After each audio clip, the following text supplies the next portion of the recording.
चाहे हम एक विद्यार्थी के रूप में आगे बढ़ना चाहते हैं, प्रखर विद्यार्थी बनना चाहते हैं, चाहे हम एक खिलाड़ी के रूप में आगे बढ़ना चाहते हैं, चाहे एक पहलवान के रूप में आगे बढ़ना चाहते हैं, बॉडी बिल्डर के रूप में आगे बढ़ना चाहते हैं, खिलाड़ी के रूप में आगे बढ़ना चाहते हैं, और या फिर एक योग साधक के रूप में आगे बढ़ना चाहते हैं, जहाँ खेल की तकनीक हमारा साथ देगी, व्यायाम की जो रिगरस प्रैक्टिस है और गाइडेड प्रैक्टिस है वो हमारा साथ देगी।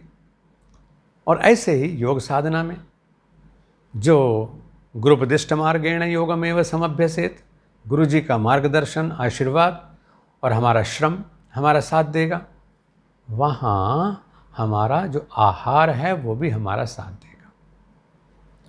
हम जब आहार की बात करते हैं तो मैं प्राय इस विषय पर इसलिए चर्चा करता रहता हूँ कि ये आपका और मेरा प्रतिदिन का विषय है।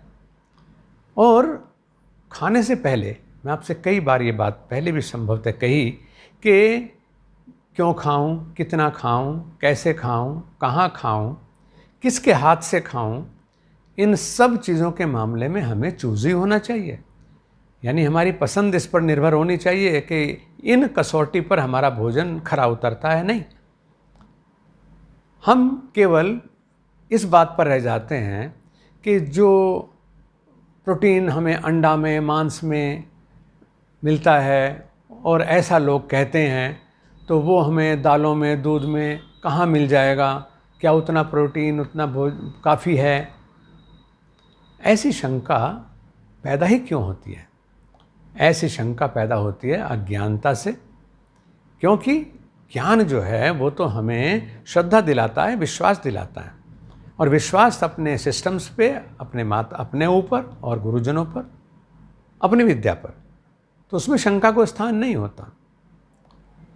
हम जो भी खाएं, पहली बात है कि सात्विक आहार लें, और सात्विक आहार में मैं अक्सर इस बात का उदाहरण देता हूँ कि हम जो सात्विक आहार लेते हैं तो उसमें जो व्यावसायिक प्रचारक हैं या अपने मत की वजह से ये फैलाना चाहते हैं कि नहीं जी वेजिटेरियन लोगों को जो है उनको सेहत नहीं मिलती है, तो उनको मैं वो दो उदाहरण देना चाहता हूँ कि दुनिया का जो सबसे भारी भरकम और सबसे ताकतवर, और सच्ची बात तो है कि बुद्धिमान भी पशु है, उसको हम हाथी कहते हैं। वो ताकतवर भी है, विशालकाय भी है, बुद्धिमान भी है, और समाज में रहना भी जानता है। उसको हम हाथी कहते हैं और वो शुद्ध शाकाहारी है।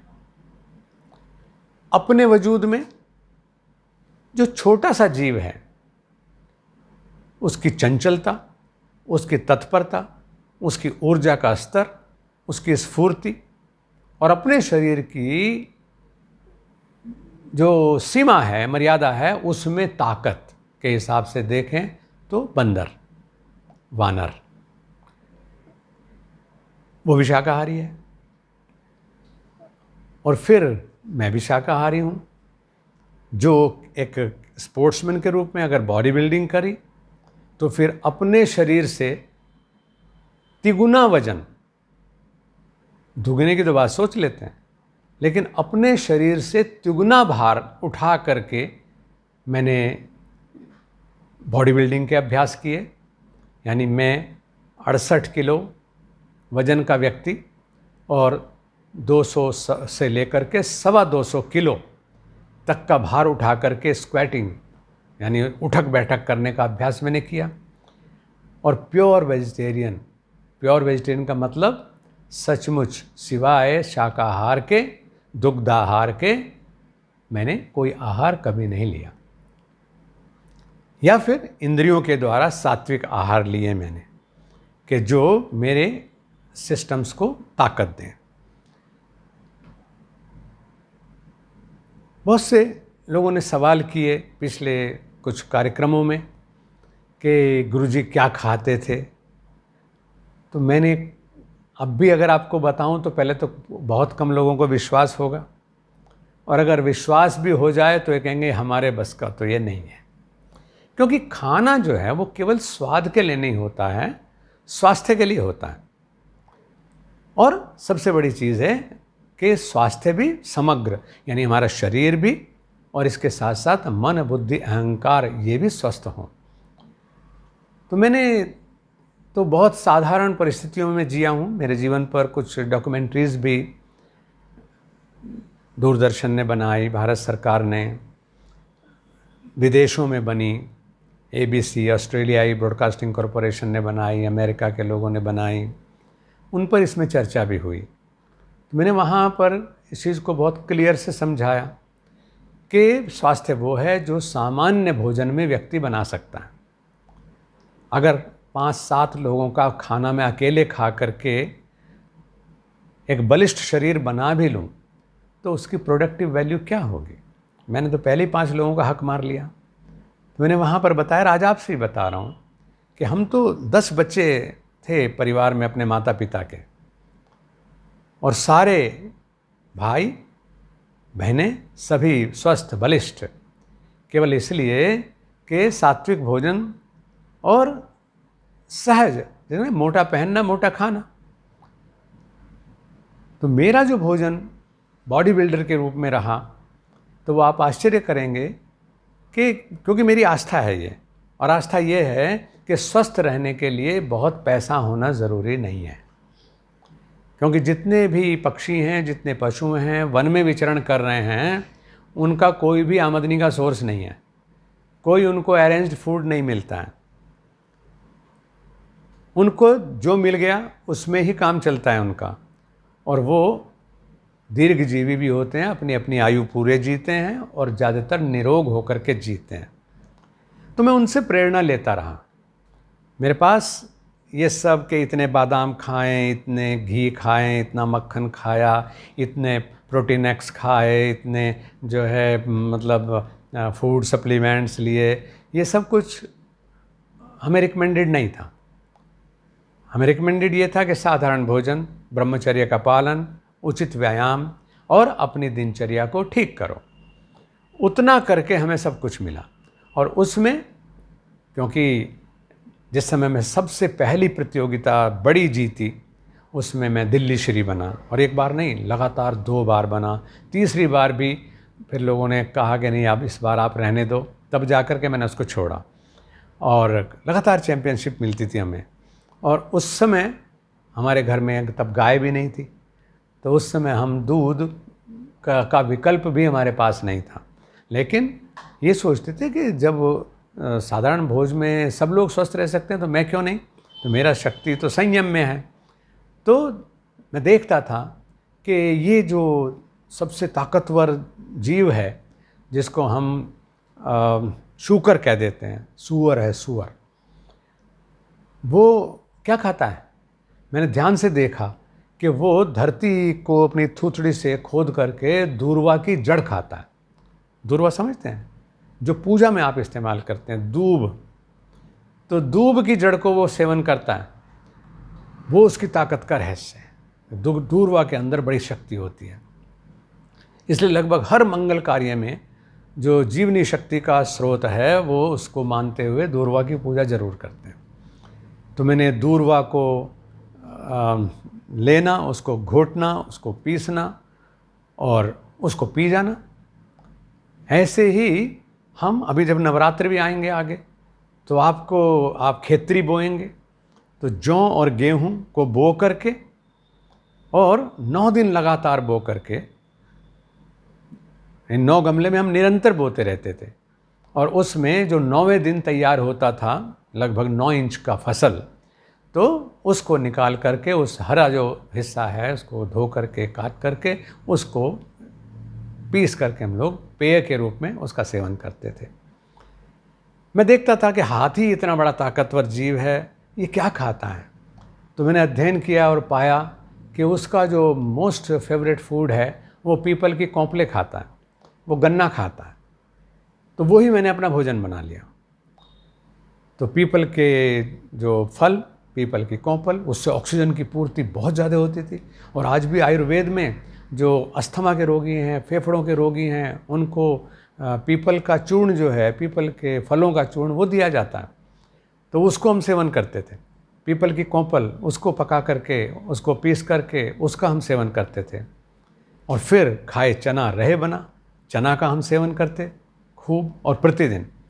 और जैसे मेरे प्रतिद्वंदी, आज मैं बड़े मन से आपके साथ ये बातें साझा कर रहा हूँ कि जैसे मेरे प्रतिद्वंदी जो हुआ करते थे, तो वो जो बादाम और घी और ये सब खूब खाते, तो मेरे पास वो सब था नहीं।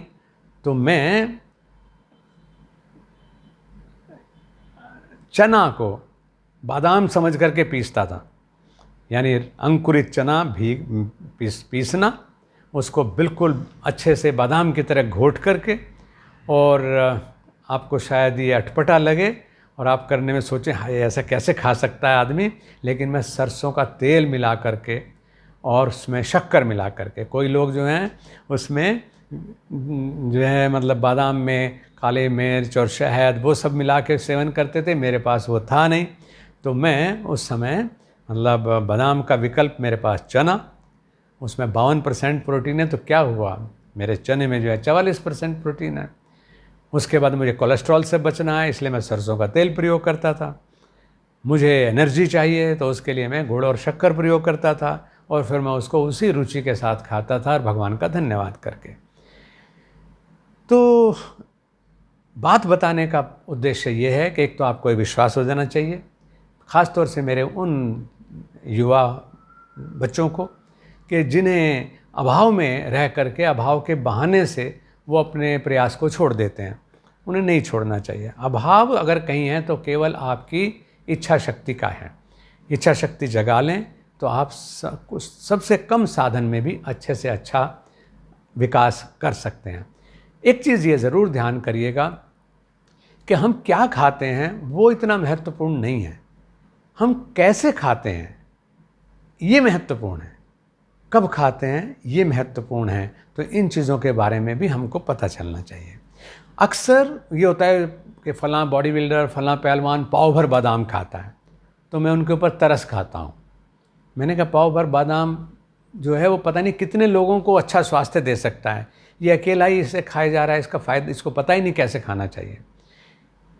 एक बादाम अगर आप ठीक तरीके से खाते हैं तो वो आपको 10 बादाम के बराबर ताकत दे देता है, और ये सच्ची बात है।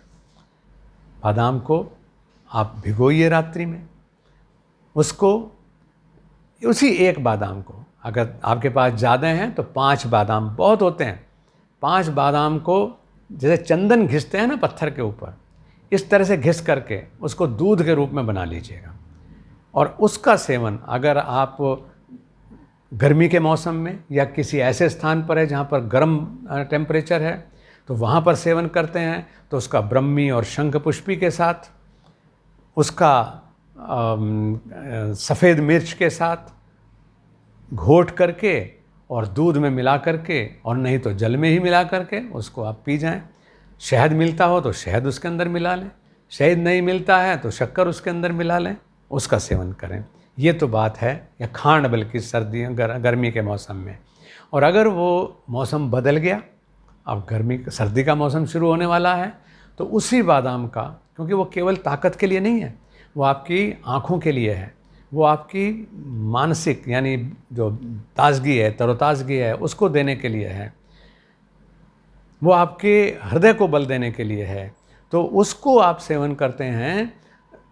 फिर बादाम को पीसना यानी घिसना, और उसके साथ सफ़ेद मिर्च को घिसना, और उसको शुद्ध घी में छोंक करके तो दूध के साथ उसका सेवन किया जाए। ये सर्दियों में है, सर्दियों में अगर इसका प्रयोग करेंगे तो बहुत अच्छा इस रूप में होगा। और अधिक जानना चाहते हैं या आपके पास साधन है तो उस बादाम को साधारण ही आप पीस लीजिएगा। और फिर इधर आप जो अच्छे बॉडी बिल्डिंग और योगाभ्यास करने वाले बच्चे हैं, साधन उनके पास है, तो फिर वो आजकल कीकर की गोंद आती है, तो कीकर की गोंद को थोड़ा शुद्ध घी में तल लीजिएगा, बहुत करारी हो जाएगी।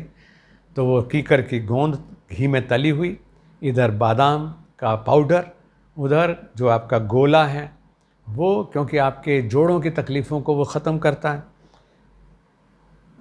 संधिवात को ख़त्म करता है। उसका पाउडर बना लें, यानी कद्दूकस कर लें उसको, उसके अंदर देसी खंड मिला लें और थोड़ी सी काली मिर्च, जिससे कि आपको नज़ला जुकाम का जो रेशा बनता है उससे भी आप सुरक्षित हो जाएं। तो ये वाला जो पाउडर है ये आप बना लीजिएगा और उसको सुबह को 2 चम्मच नाश्ते के समय जो है उसका प्रयोग कर लीजिए। तो कहने का भाव ये है कि जितना साधन है उसमें आप बहुत पौष्टिक भोजन ले सकते हैं। और मैंने कहा कि अगर कोई साधन नहीं है तो भी उन पशुओं से, उन पक्षियों से प्रेरणा लेकर के और ये विश्वास को, मेरी तरह से इस विश्वास को बल दे करके कि हम जो लोग बिल्कुल कुछ नहीं कमाते हैं, जो जीव, जो जंतु कुछ नहीं कमाते हैं, वो भी स्वस्थ जीवन जीने के अधिकारी हैं। तो इस रूप में हमारा वो अधिकार है और हम उसको अवश्य प्राप्त करेंगे।